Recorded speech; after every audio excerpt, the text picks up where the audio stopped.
There is a version of every person you've never met. Not the one who smiles at you across the table. Not the one who texts back quickly, who laughs at your jokes, who says all the right things. I mean the real one. The one hiding behind the performance. The one that only surfaces under very specific conditions. And here's what nobody tells you.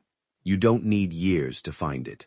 You don't need therapy, or betrayal, or a crisis to strip someone down to what they actually are. You only need to know what to look for. 3 things. That's all. 3 moments. 3 pressure points that bypass every mask a person has ever built and expose the architecture underneath. The cold, structural truth of who someone actually is. The dangerous ones know this already. The manipulators, the predators, the narcissists who have studied human behavior the way a locksmith studies a lock, not to protect it, but to open it. They've been reading you this whole time. Today, we read back. The setup. Why character hides. Before we get to the 3 things, you need to understand why character hides in the first place. Human beings are, at their core, social performers. We evolved in tribes where being liked, being accepted, was the difference between survival and death. Exclusion from the group wasn't embarrassing. It was fatal. So we learned to perform. We learned to edit ourselves, to curate, to manage the impressions we make the way a politician manages a press release. The psychologist Irving Goffman called this impression management. He said that every human interaction is essentially a theatrical performance. We are always on stage, always playing a role. The role of the good employee, the loving partner, the loyal friend. And most of the time, it works. The performance is convincing. The mask fits perfectly. But masks are heavy, and there are moments, specific, identifiable, reproducible moments, when the weight becomes too much, when the muscles holding the face in place begin to tremble, when the real thing underneath pushes through. Those are the moments we're interested in. Reversal 1. How they treat people who cannot help them. Watch closely. This is perhaps the oldest test in the world, and yet it remains the most ruthlessly accurate. How does someone treat the waiter? Not you, not their boss, not the person they're trying to impress. The waiter, the janitor, the intern, the customer service representative on hold, the stranger who has nothing to offer them, no status, no leverage, no social currency. In the 1800s, there was a saying among the aristocracy of Europe, "Tell me who serves you, and I will tell you who you are." They meant it as a statement of class, but there was something darker and more accurate buried inside it. Because the way a person treats those with less power than them is not a reflection of their manners, it's a reflection of their beliefs. Specifically, what they believe about power, about other people's worth, and about what they deserve when no one important is watching. Here's the psychology. When someone is in a position of social power over another person, when they can be rude with 0 consequences, the mask has no reason to stay on. There's no reward for keeping it up, no audience worth performing for. What comes out is automatic. It is the unedited self. The Vanderbilt family, at the height of their Gilded Age wealth, was notorious for this exact test. Staff members reported that the family treated guests at dinner with extraordinary warmth and charm, witty, generous, captivating, and then, the moment the guests left, the same people turned cold, dismissive, sometimes cruel. The charm wasn't who they were. The charm was a tool. And here's the part that should disturb you. The people who are best at charming the powerful and worst at treating the powerless, they are often the most dangerous people in any room, because their warmth is entirely transactional. It is deployed like a weapon, aimed at targets of strategic value, and withheld from everyone else. You've met this person. Maybe you work for them. Maybe you loved one. The question is, did you see it in time? Reversal 2.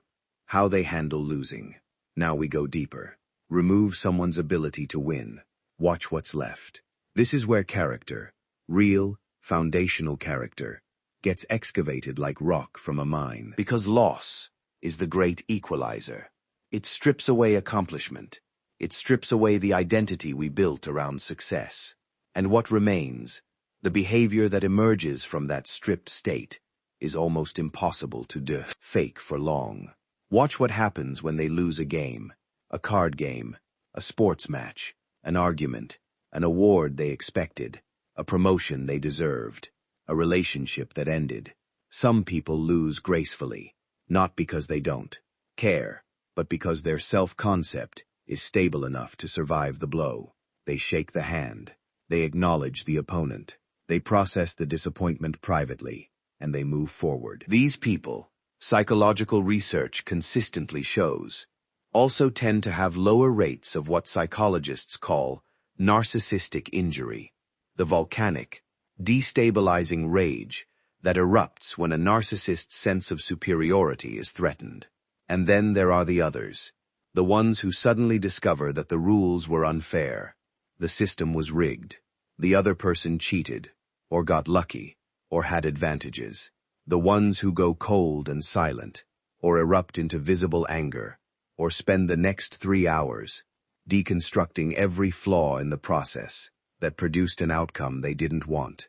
In 44 BC, Julius Caesar was assassinated by men who feared, among other things, his inability to share power, his inability to lose, his need to be, always and absolutely, the dominant force in every room. But consider the opposite.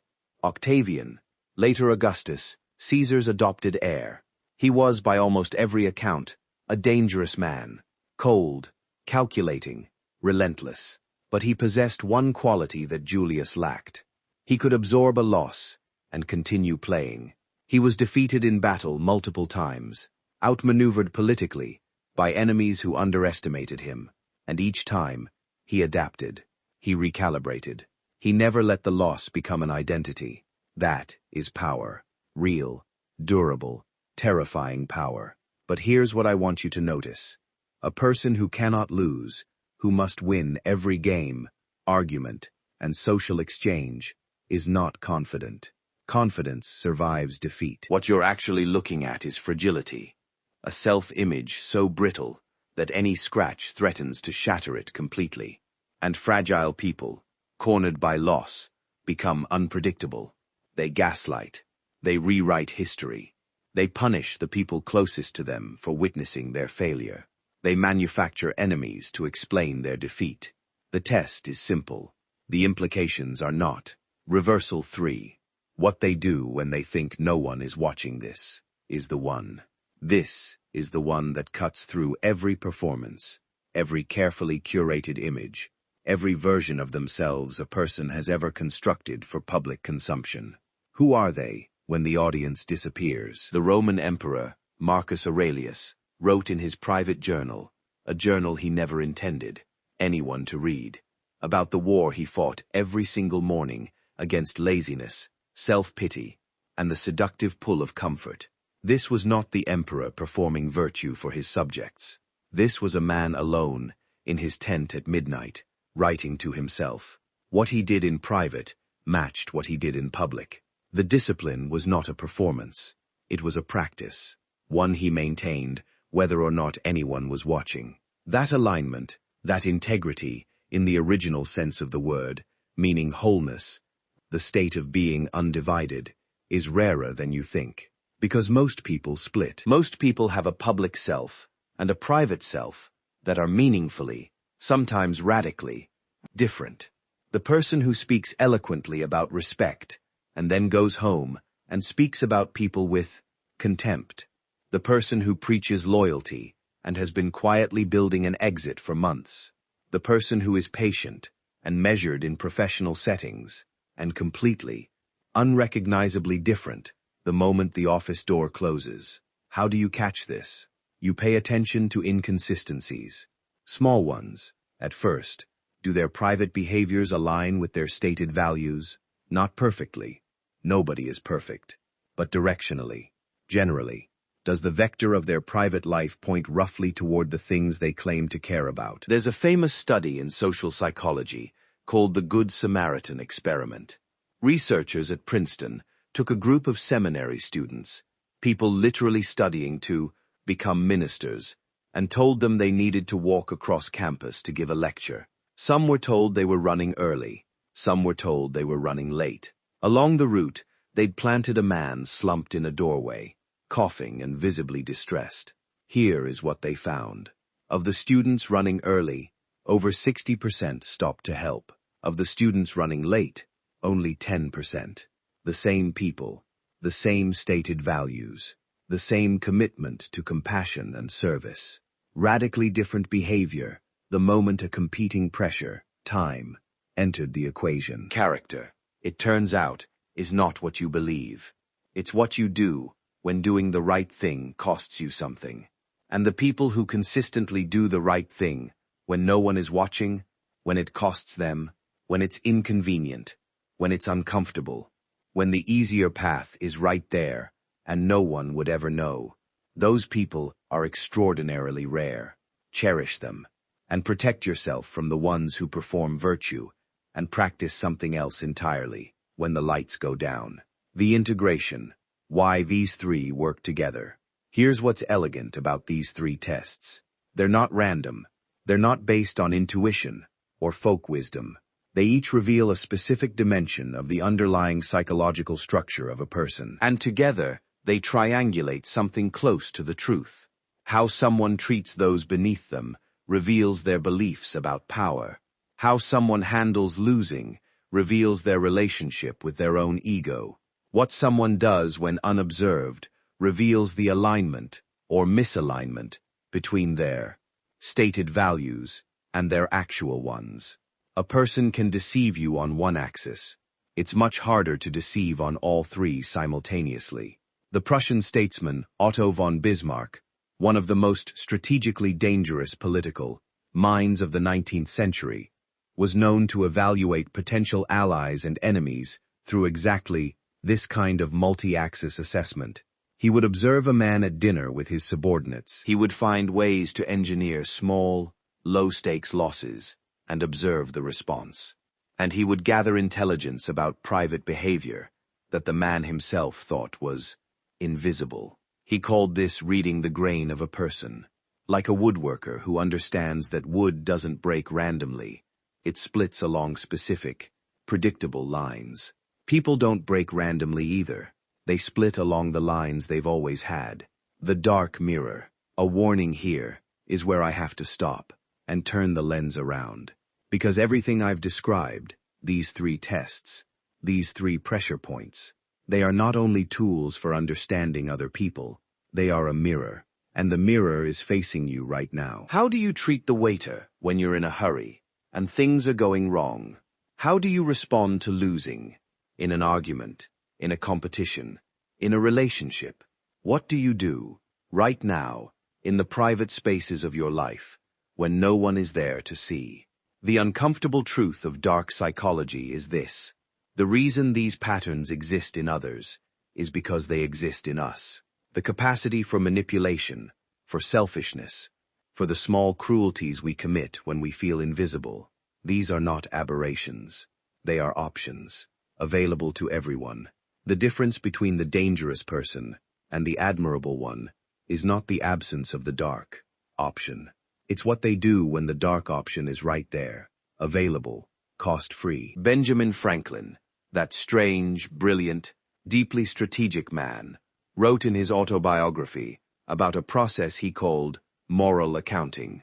He kept a daily ledger of his virtues and his failures, not to perform virtue, to practice it, to hold himself accountable in private, the way he hoped to be seen in public. He was, by many accounts, still a complicated and flawed person, but he was trying, deliberately, systematically, privately trying. That's the thing. The goal is not perfection. It never was. The goal is direction. Are you moving toward alignment, toward the person you present yourself to be, or is the gap widening, closing, the people who are already reading you? I want to leave you with one final thought. The most dangerous people in your life already know about these three tests. They don't need a YouTube video to tell them. They've been applying them instinctively since childhood, usually because they grew up in environments where reading people wasn't optional. where survival depended on it. They've been watching how you treat the people who can't help you.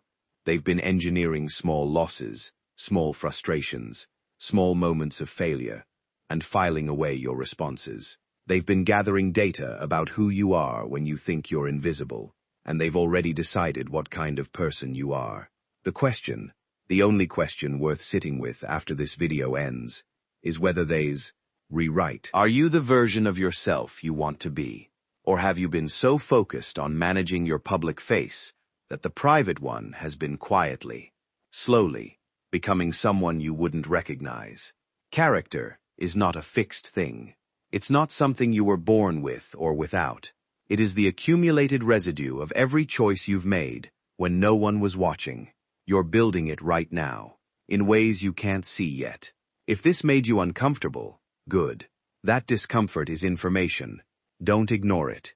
And if you want to go deeper into the psychology of power, influence, and the hidden mechanics of human behavior, you know where to find us. Subscribe and come back, because we're just getting started.